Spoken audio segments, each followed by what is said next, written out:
수 아침 예배에 오신 여러분들을 환영합니다. 연휴를 잘 보내셨을까요? 네, 저희도 연휴의 끝을 맞아 수요일 아침 찬양으로 인도하면서 예배를 준비하도록 하겠습니다.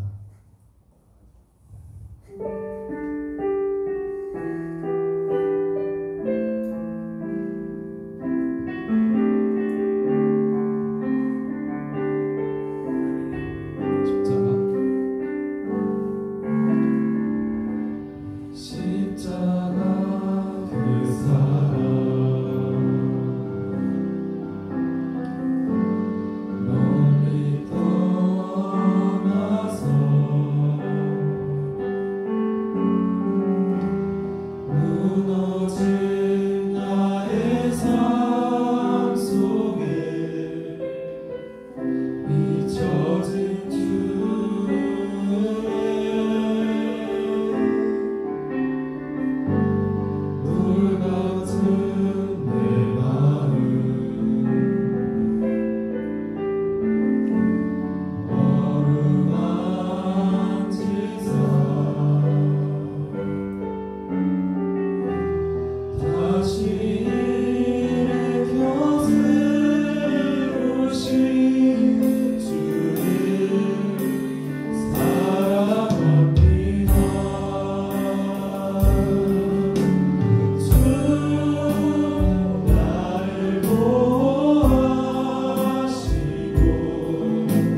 내 마음 다해 찬양 드리도록 하겠습니다.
영원한 빛이 되신 주, 내 모든 호흡이 주의 내가 찬양해. 주는 위대한 공지자, 내 모든 것 주의 손밖에, 내 삶을 주의 불로 채우소서. 내 맘에 힘이 되신 주, 영원한 빛이 되신 주, 내 모든 호흡이 주의 행함 찬양해. 주는 위대한 통치자, 내 모든 것 주께 순복해, 내 삶을 주의 불로 채우소서.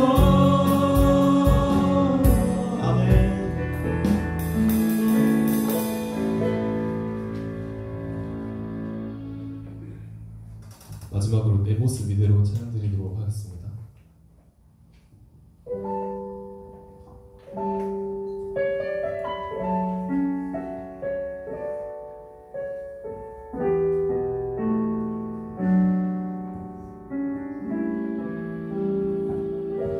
내 모습 이대로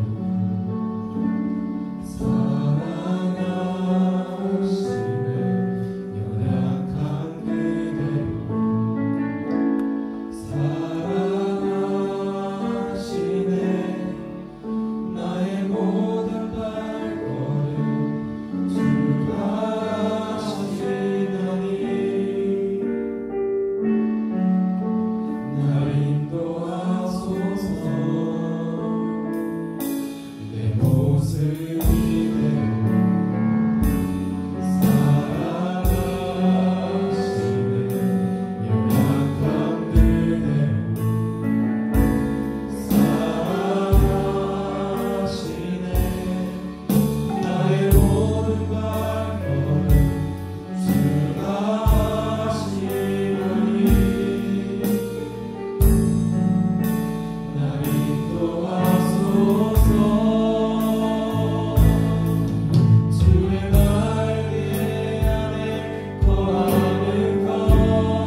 우리의 모습을 하나하나 기억하시는 하나님 아버지, 저희를 수많은 역경과 고난에서 지켜서 주셨고 주의 영 안에서 거하는 우리의 삶이 될 수 있도록 소망합니다. 오늘 이 시간 새로운 마음가짐으로 하나님을 만나는 귀한 시간이 되셨으면 좋겠습니다. 그럼 다 같이 기도드리겠습니다.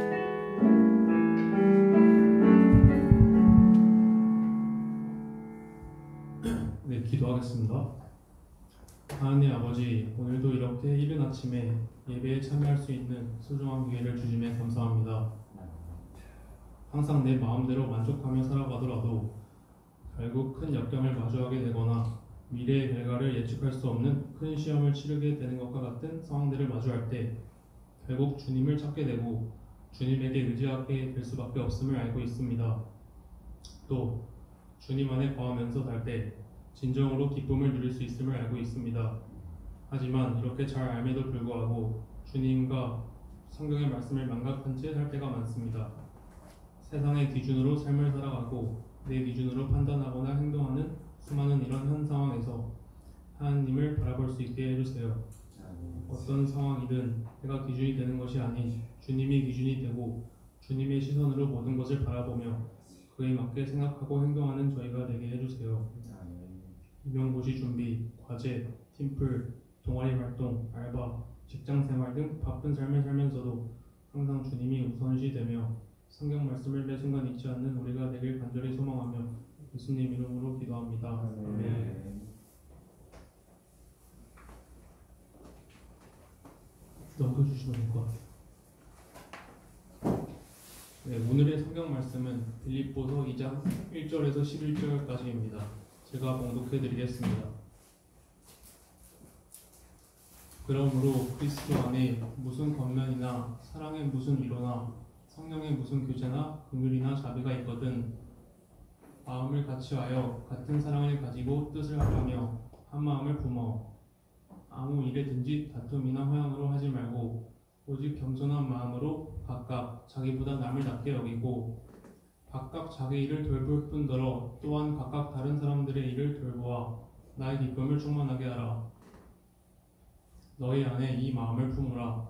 곧 그리스도 예수의 마음이니 그는 근본 하나님의 본체시나 하나님과 동등됨을 취할 것으로 여기지 아니하시고 오히려 자기를 비워 종의 형체를 가지사 사람들과 같이 되셨고 사람의 모양으로 나타나사 자기를 낮추시고 죽기까지 복종하셨으니 곧 십자가에 죽으심이라. 이러므로 하나님이 그를 지극히 높여 모든 이름 위에 뛰어난 이름을 주사 하늘에 있는 자들과 땅에 있는 자들과 땅 아래에 있는 자들로 모든 무릎을 예수의 이름에 꿇게 하시고 모든 입으로 예수 그리스도를 주라 시인하여 하나님 아버지께 영광을 돌리게 하셨느니라. 아멘. 네. 오늘의 말씀은 하나님의 기쁨 나의 기쁨이라는 제목으로 지구F의 김종호 간사님께서 말씀을 전해주시겠습니다. 여러분 반갑습니다. 명절 잘 보내셨나요?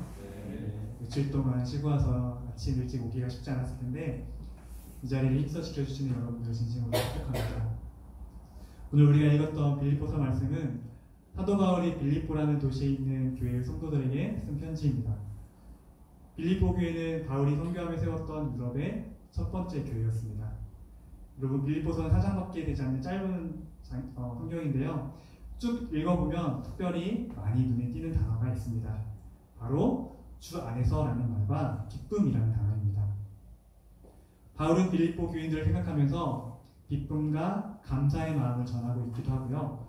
또 빌립보 교인들에게 주님 안에서 기쁘게 살 것을 권면하고 있기도 합니다. 근데 재미있는 것은 지금 이 편지를 쓰고 있는 바울의 상황과 또 편지를 받는 빌립보 교회는 기뻐할 수 있는 처지가 절대로 아니었다는 겁니다. 대체 어떤 상황이었을까요? 먼저 바울은 이 편지를 감옥에서 썼습니다. 그래서 빌립보서를 옥중서신이라고 합니다. 바울이 갇혀있는 감옥은 아마 로마 감옥일 확률이 가장 높고요. 지금 황제의 판결을 기다리고 있는 상황입니다. 판결의 결과는 석방일 수도 있고 무기징역이나 사형 판결을 받을 확률도 있어서 바울은 이 두 가지 상황을 다 염두에 두고 빌립보 교인들에게 편지를 보내고 있습니다. 빌립보 교회 상황을 잠깐 살펴보기 전에 빌립보 교회는 어떤 교회였을지를 잠깐 살펴볼게요.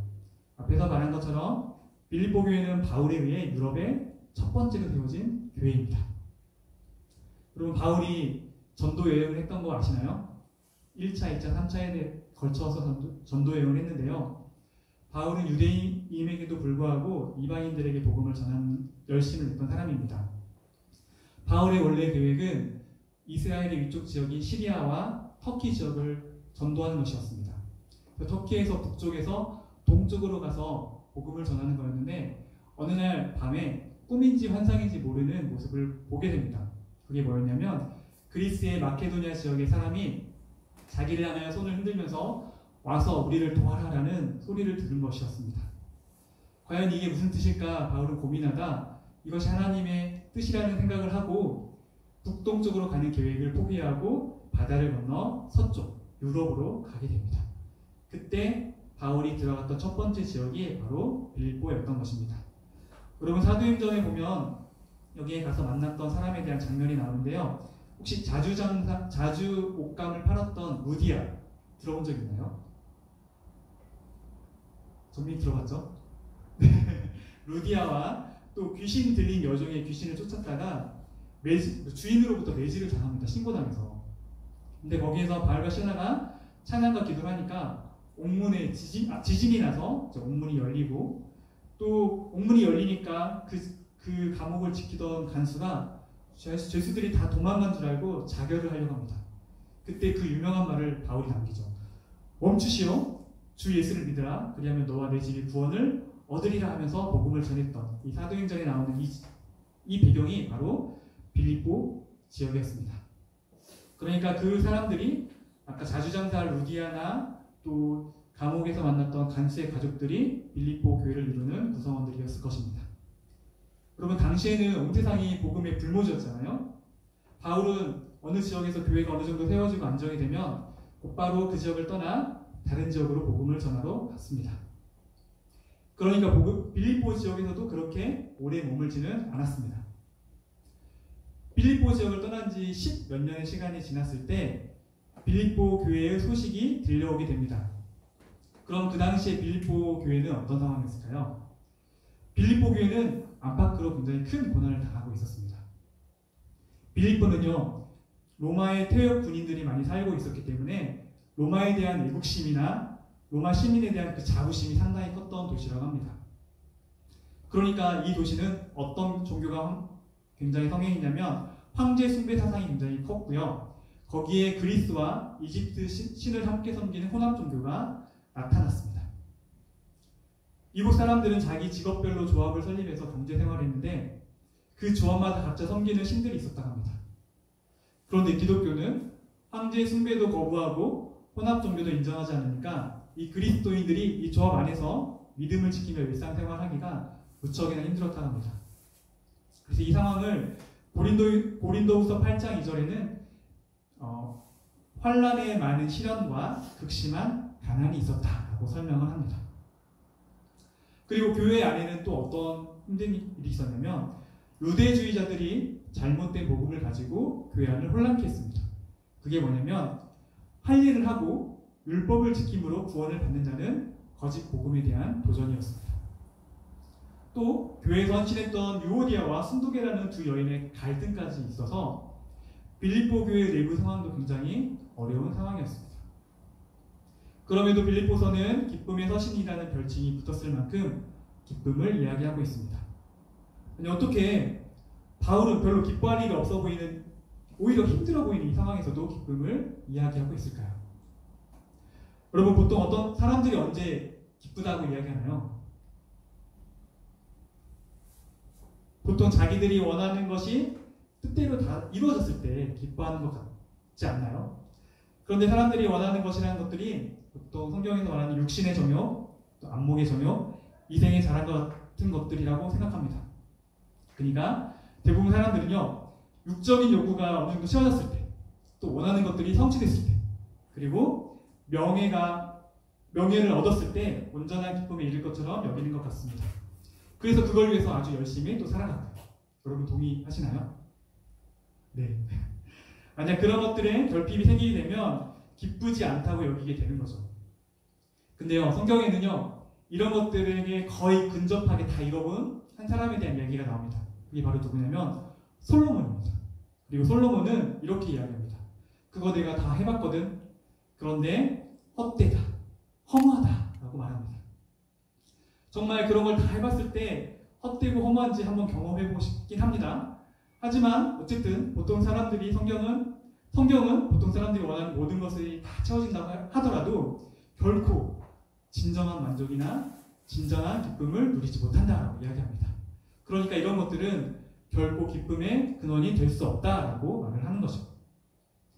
그렇다면 기쁨의 근원은 어디에 있을까요? 바울은 기쁨의 근원은 다른 곳에 있다라고 말을 하는데요. 저는 그 정답을 바울이 자주 사용했던 주님 안에서라는 말에서 찾은 것 같습니다.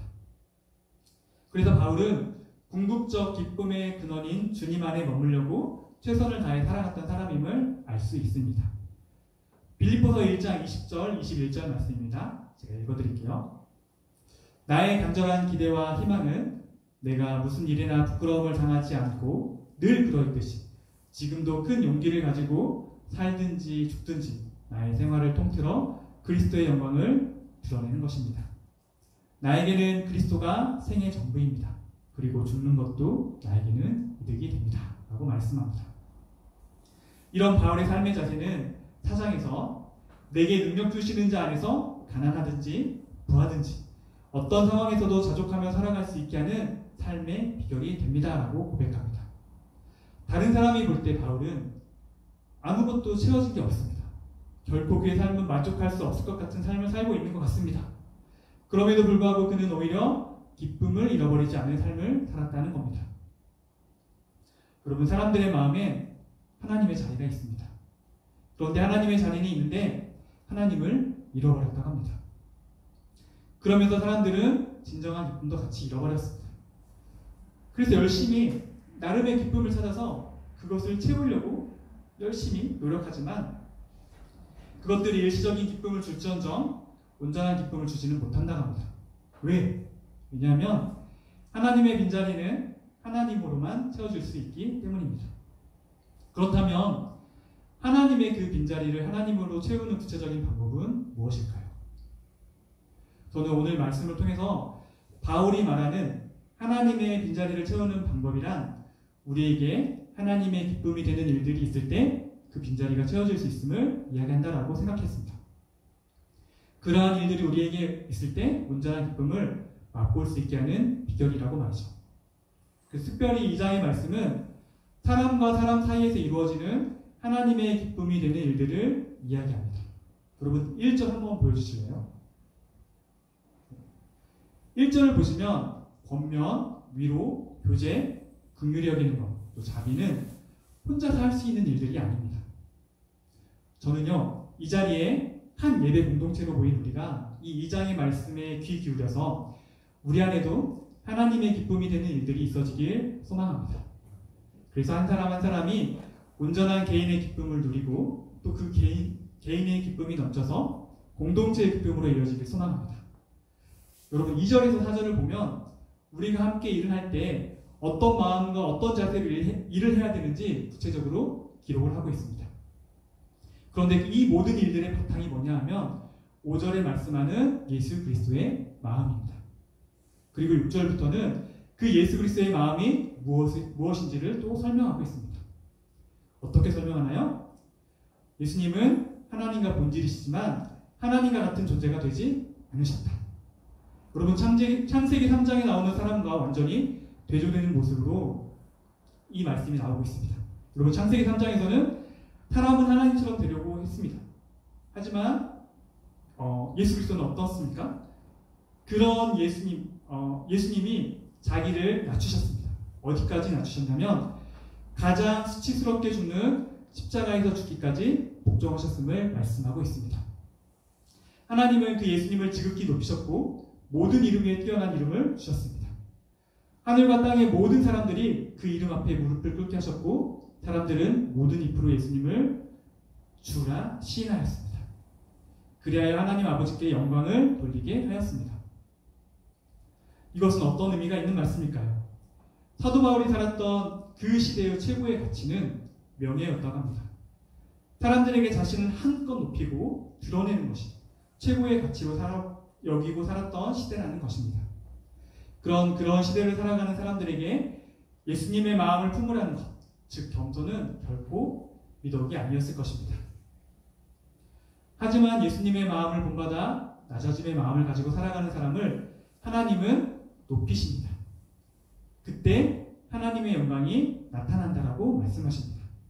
여러분, 하나님의 영광이 나타나는 게 뭘까요? 하나님의 영광이 나타난다는 건 하나님 되심이 나타나는 겁니다. 예수님의 제자였던 빌립이 예수님께 하나님을 보여달라고 말씀하셨을 때 나를 본 자는 아버지를 보았다라고 예수님이 말씀하셨습니다. 그때 그것이 곧 하나님의 영광인 것입니다. 자신을 높이려고 하는 사람은 자신은 높아질 수 있습니다. 하지만 그에게서는 절대로 하나님의 영광은 나타날 수가 없습니다. 하지만 예수님의 마음으로 낮아지는 사람들을 통해서는 하나님의 영광이 나타납니다. 즉, 하나님의 하나님 되심이 그 사람을 통해 보여진다는 것입니다. 근데 여러분, 그때 하나님의 영광이 나타나는 사람에게는요, 어떤 사람에게 영향력을 줄 수 있는 힘도 생기게 됩니다. 그 영향력이란 사람들을 더 좋은 사람으로 변화시키게 하는 힘이라는 것입니다. 그럼 사람이 잘 안 변하잖아요. 그럼에도 불구하고 사람이 확 변할 때가 있습니다. 언제인지 아세요?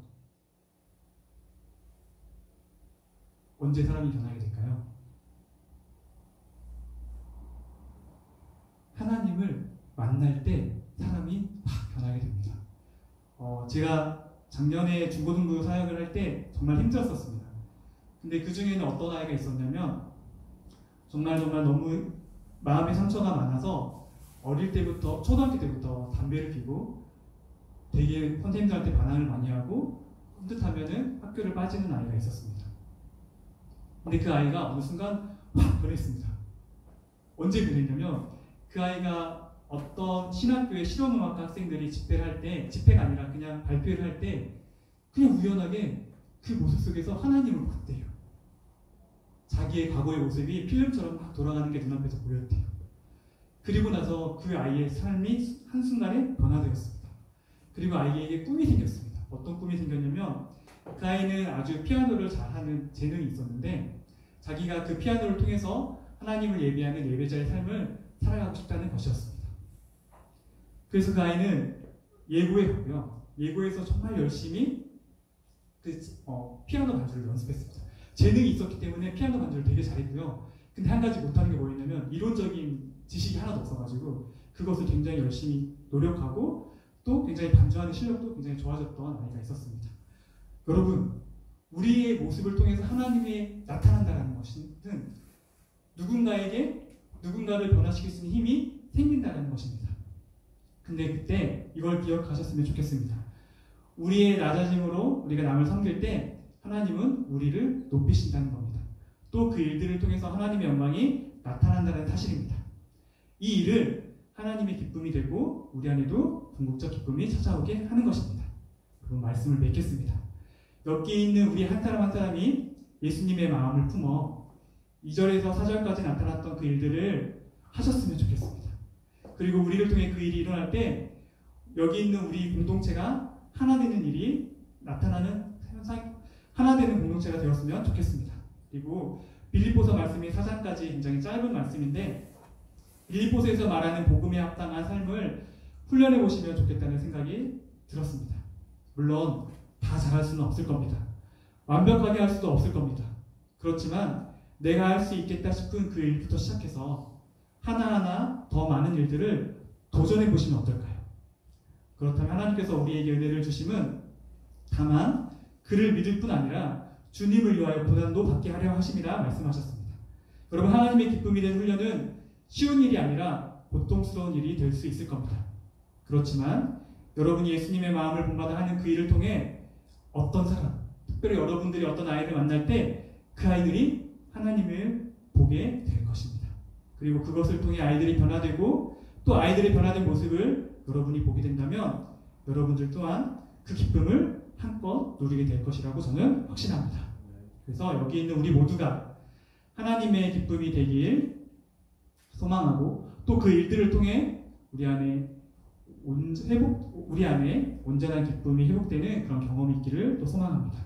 또 기쁨이 있는 우리를 통해 우리 공동체가 회복이 되고 우리가 있는 그곳에 하나님의 나라가 임하게 되길 간절히 소망합니다. 아멘. 네, 기도하고 말씀을 마치도록 하겠습니다. 하나님 아버지 감사합니다. 사람들은 자기가 원하는 일이 다 이루어지고 또 높은 자리에 올라갔을 때 그것이 자기에게 큰 기쁨, 궁극적인 기쁨이 될 것이라고 생각합니다. 그래서 그렇게 열심히 살아갑니다. 하지만 하나님, 우리 말씀을 통하여서 우리에게 진정한 기쁨을 주는 것은 하나님의 기쁨이 되는 사람이 될 때 우리에게 진정한 기쁨이 된다라고 말씀하셨습니다. 하나님, 우리가 이 지혜를 알고 또 예수님의 마음을 본받아서 낮은 자리로 가는 자들이 될 수 있도록 도와주시옵소서. 그래서 그 일을 통하여 하나님의 영광이 나타나게 하여 주시고 또 그 일을 통하여 누군가가 하나님의 모습을 보게 하여 주시옵소서. 그래서 우리가 하나님의 진정한 기쁨이 되고 또 그 일을 통하여 우리 안에 온전한 기쁨을 누리고 또 우리 기쁨이 넘쳐서 우리가 있는 그 공동체 하나가 되게 하시고 또 그 공동체에 하나님의 나라가 온전히 임하게 되는 역사가 일어나게 하여 주시옵소서. 그 일을 우리를 통해 이루어가실 것을 믿으며 감사드리며 예수님의 이름으로 기도드립니다. 아멘.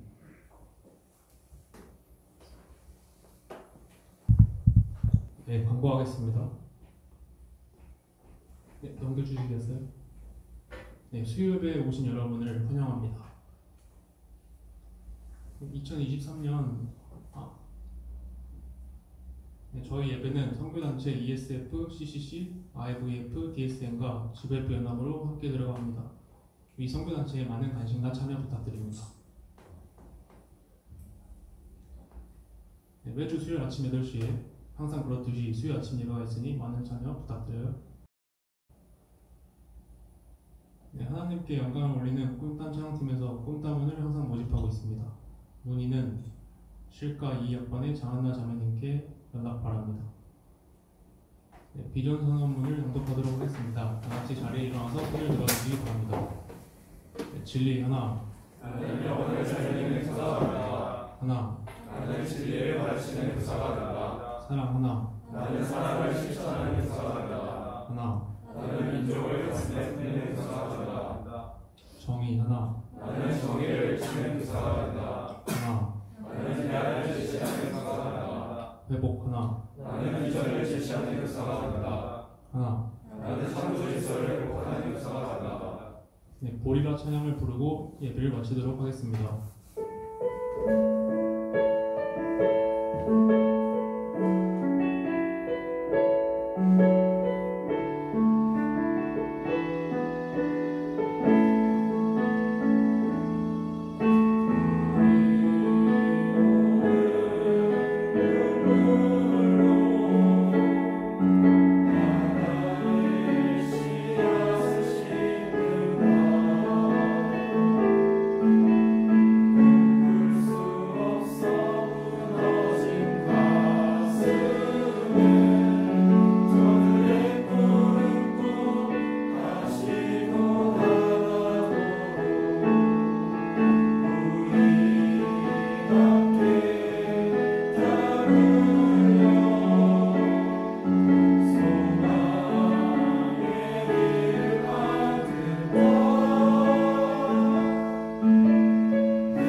마치도록 하겠습니다.